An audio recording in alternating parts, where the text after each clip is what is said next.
তুমি দিনে কতক্ষণ পড়াশোনা করো, রাত কয়টা অবধি পড়ার টেবিলে মুখ গুজে পড়ে থাকো, পরীক্ষায় তাতে কিছু যায় আসে না। पूछा गया है वही लिखे और वही का मतलब है ना उससे कम ना उससे ज्यादा। The first impression is last impression. যেটা ম্যাটার করে সেটা হলো যে পরীক্ষার খাতায় তুমি অ্যান্সারগুলো কিভাবে এবং কতটা স্কিলফুলি প্রেজেন্ট করতে পারছো। এমন অনেক স্টুডেন্ট আছে যারা অনেক কম পড়েও পরীক্ষায় অনেক ভালো নম্বর নিয়ে আসে। কিভাবে জানো কি? কেননা তারা এক্সামে প্রশ্নের উত্তর লেখার কিছু সিক্রেট মেথড এবং টেকনিক জানে। যে টেকনিক এবং মেথডগুলো জানলে তুমি হতে পারবে পরবর্তী টপার। আমি নিজে মাধ্যমিকে আজ থেকে 10 বছর আগে 91% নাম্বার পেয়েছিলাম এই ট্রিক এবং টিপসগুলো ফলো করে।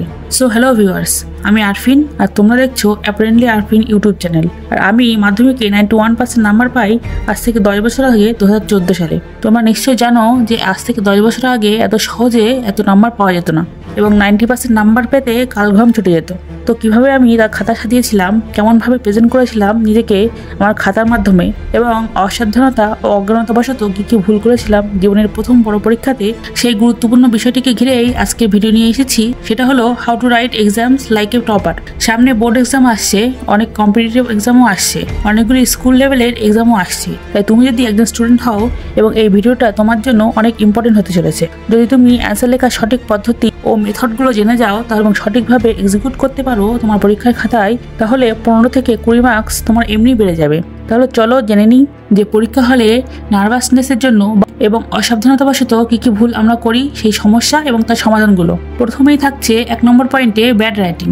আমরা বেশিরভাগ স্টুডেন্টই নিজেদের হাতের লেখা নিয়ে হীনমন্যতায় ভুগি, অথবা হাতের লেখা মোটামুটি ভালো হলেও পরীক্ষায় তাড়াতাড়ি লিখতে গিয়ে হাতের লেখা খুবই বাজে দেখায়। কিন্তু হাতের লেখা কেমন এটাতে খুব একটা প্রভাব পড়ে না যদি না তোমার হাতের লেখা রিডেবল হয়, অর্থাৎ পড়া যায়, এবং যদি তোমার প্রেজেন্টেশন সঠিক থাকে তাহলে হাতের লেখা খুব একটা প্রভাব ফেলে না। কিন্তু যদি তোমার হাতের লেখা এতটাই বাজে হয় যে কেউ সেই লেখা পড়তেই পারবে না, তাহলে হ্যাঁ, তখন তোমার নাম্বার কম হতে পারে। কিন্তু যদি তোমার হাতের লেখা স্পষ্টভাবে পড়া যায় তাহলে টেনশন ফ্রি থাকো, তোমার নাম্বার কাটা যাবে না। আর যদি তোমার হাতের লেখা খুবই বাজে হয়ে থাকে, তবে এটার উপরই আমি একটা ভিডিও বানিয়ে রেখেছি যেটা হাতের লেখা সুন্দর করতে সাহায্য করবে, সেটা তোমরা দেখে নিতে পারো। নেক্সট 2 নম্বরে কোশ্চেন সিকোয়েন্স বা ধারাবাহিক। অনেক সময় কি হয় যে আমরা কোশ্চেন পেপারে দেখার পর যে কোশ্চেনগুলো ভালোভাবে পারবো বা আমরা জানি অ্যান্সারগুলো, সেগুলো আগে লিখি এবং বাকিগুলো যেগুলো পারি না সেগুলো পরে লিখি। যেমন প্রথমে 1 নম্বর কোশ্চেন লেখার পর তারপর 4 নম্বর কোশ্চেনটা লিখলাম, তারপর 4 নম্বর কোশ্চেনের অ্যান্সার, তারপর 5, 2, 3 এমনভাবে যেটা ইচ্ছা সেটা আগে পরে লিখি। তো এইভাবে অ্যান্সার লিখলে কি হয়, একজন পরীক্ষক যখন একদিনে অনেকগুলো স্টুডেন্টের খাতা চেক করে তখন তিনি বিরক্ত হয়ে যান এবং একটা ব্যাড ইমপ্রেশন পড়ে পরীক্ষকের উপর, এবং সেই খারাপ ইমপ্রেশনের জন্য তোমার নাম্বার ওভারঅল কিছুটা হলেও তিনি কাটতে পারেন। তো সিরিয়াল অনুযায়ী পরপর উত্তর লিখলে এই সমস্যাটা হবে না। এবার এখানে একটা প্রশ্ন উঠে আসবে যে ধরো আমি প্রথম ও দ্বিতীয় কোশ্চেনের অ্যান্সার জানি এবং 3 নম্বরটা জানি না, আবার 4 নম্বরটা ভালোভাবে জানি, তখন আমি কি করব? এই সেম কোশ্চেনটা আমি করেছিলাম আমার এক অঙ্কের স্যারকে। তিনি খুব সুন্দর করে আমাদের বুঝিয়েছিলেন যে এখানে 2টো অপশন আছে। 1, তুমি না জানা প্রশ্নের জন্য কিছুটা জায়গা বাদ দিয়ে রাখো, অথবা যদি বুঝতে না পারো যে কতটা জায়গা ফাঁকা রাখবে, তো সেই সমস্ত অ্যান্সার একদম শেষে গিয়ে লিখবে। যখন যেটা খুশি সেই অনুযায়ী অ্যান্সার লিখে দিলে পরীক্ষককে বারংবার কোশ্চেনগুলো চেক করতে হয় এবং প্রশ্নপত্র নিয়ে খুঁজতে হয়, এবং তাতে তার বিরক্তির সৃষ্টি হতে পারে, এবং সেই বিরক্তির ফলস্বরূপ নম্বরটা কিছুটা কম দিলেও তিনি দিতে পারেন। কেননা একজন শিক্ষকের তোমার খাতা চেক করতে যত কম সময় লাগবে তত বেশি নাম্বার তুমি পাবে। 10 বছর হয়ে গেছে স্যার আমাদেরকে এই কথাটা বলেছিলেন, এখনও মনে গেঁথে আছে। নেক্সট পয়েন্ট 3, স্লো স্পিড বা ধীর গতিতে লেখা। অনেক সময় কি হয়, আমরা পরীক্ষার সময় অ্যান্সার মনে পড়ে না অথবা কোনো শব্দ ভুলে যাও, তার ফলে বিশেষ করে লং অ্যান্সারের ক্ষেত্রে ভাবতে ভাবতেই অনেক টাইম চলে যায়। আবার লেখার সময় কিছুটা লিখে ফেলার পর আমাদের মনে হয় যে ইস যা ভুল হয়ে গেল, তখন আমরা আবার কেটে দিই পুরোটা এবং আবার লিখতে শুরু করি নতুন করে। এই জন্যই হয় টাইম ওয়েস্ট।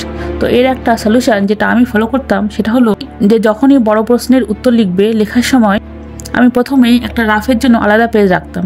সেই রাফ পেজে গিয়ে মেইন পয়েন্টস লিখতাম এবং তার কিওয়ার্ডসগুলো লিখে নিতাম 1, 2, 3, 4 এভাবে সব কিওয়ার্ডস লিখে নেওয়ার পর অ্যান্সার পেপারে গিয়ে ডাইরেক্টলি অ্যান্সার লিখতে শুরু করতাম।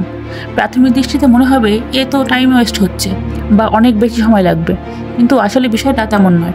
এইভাবে আগে রাফ পেজে কিওয়ার্ডসগুলো লিখে নিলে অ্যান্সার লেখার সময় বারংবার ভাবতে হবে না যে ফার্স্ট পয়েন্ট কোনটা, সেকেন্ড কি লিখবো, থার্ড পয়েন্ট কোনটা। এতে করে অনেকটা সময় বাঁচবে, এবং যদি কোনো অ্যান্সার লিখতে গিয়ে 10 মিনিট লাগতো, এই মেথড ফলো করলে 7 মিনিটেই লিখে ফেলতে পারবে। তবে ডাইরেক্ট পরীক্ষার হলে এই মেথডগুলো ট্রাই না করে বাড়িতে উত্তর লেখার সময় এই প্র্যাকটিসগুলো করে দেখতে পারো।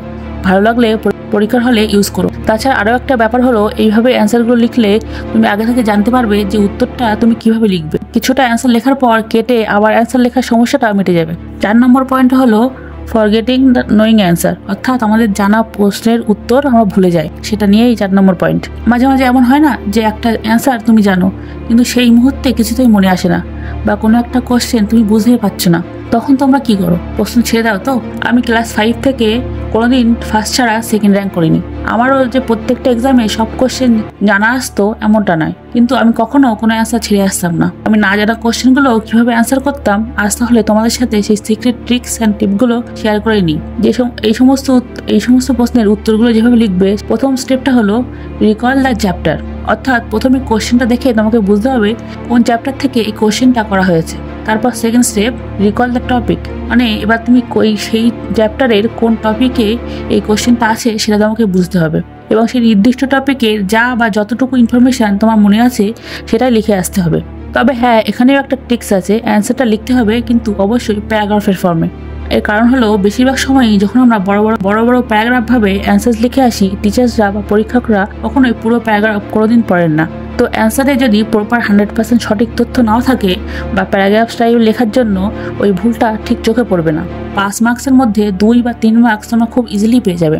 এখানে যদি তুমি আবার পয়েন্টস করে উত্তরটা লেখার চেষ্টা করো, পরীক্ষক অবশ্যই বুঝে যাবেন যে তুমি আসল ব্যাপারটা জানো না, ভুলভাল লিখেছো। তো এই ট্রিকটাকে কাজে লাগিয়ে আমার স্কুল ও কলেজ লাইফে আমি অনেকবার মার্কস পেয়েছি, এমনকি ফুল মার্কসও পেয়েছি কিছু কিছু সময়। তবে অবশ্যই এই ট্রিকটা কাজে লাগানোর জন্য তোমাকে চ্যাপ্টার বা টপিক সম্বন্ধে বেসিক নলেজটা অবশ্যই রাখতে হবে। আমি যেটা করতাম সেটা হলো, যে সমস্ত সাবজেক্ট বা চ্যাপ্টার আমি সব পুরোটা পড়ে যেতে পারতাম না, তার মূল বিষয়বস্তু এবং ইম্পর্টেন্ট টপিকগুলো দেখে যেতাম, তবেই কিন্তু এই টিপটা কাজে আসবে।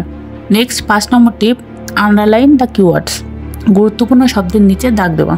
প্রথমে দেখনদারি পরে গুণবিচারী, এই প্রবাদ বাক্যটা কে কে শুনেছো? আমি এখানে যে সিম্পল টিপটা তোমাদের শেখাবো সেটা হলো, একটা অ্যান্সারে যে ইম্পর্টেন্ট ওয়ার্ডগুলো থাকে সেগুলো আন্ডারলাইন করে দিতে হবে। তাতে কি হবে? তাতে তোমার খাতাটা যখন চেক করা হবে তখন এক্সামিনার প্রথমেই আন্ডারলাইন করা কিওয়ার্ডসগুলো তার চোখে পড়বে। তোমার খাতাটা যখন চেক করা হবে তখন এক্সামিনারের আন্ডারলাইন করা কিওয়ার্ডসগুলো প্রথমে চোখে পড়বে। তাকে কষ্ট করে মেন টপিকসগুলো কভার করেছো কিনা খুঁজতে হবে না। তো সেখানে তিনি অতি সহজেই তাড়াতাড়ি তোমার উত্তরটা চেক করে চলে যাবেন, এবং এতে ফুল মার্কস পাওয়ার সম্ভাবনা অনেকটা বেড়ে যাবে। 6 নম্বর লাস্ট টিপ হলো পেপার প্রেজেন্টেশন, অর্থাৎ খাতা সাজানো। পরীক্ষায় অ্যান্সার শিট বা উত্তরপত্র হলো তোমার representative, your first and last impression.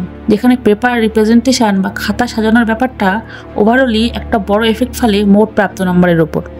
এই পেপার প্রেজেন্টেশন বা খাতা সাজানো অ্যাকচুয়ালি একটা ভাস্ট টপিক, তবে এখানে অনেক কিছুই আছে যেগুলি গুরুত্বপূর্ণ এবং প্রত্যেক পরীক্ষার্থীর অবশ্যই জেনে রাখা উচিত। ফার্স্ট পয়েন্ট, অপরিষ্কার হাতের লেখা। নেক্সট, সংক্ষিপ্ত নাম ব্যবহার না করা। 3, কাটাকুটি না করা। 4, দাগ নম্বর অনুযায়ী পরপর সাজিয়ে লেখা। এবং 5, উত্তরের মাঝে ফাঁকা রাখা, সঠিকভাবে দাগ নম্বর না দেওয়া।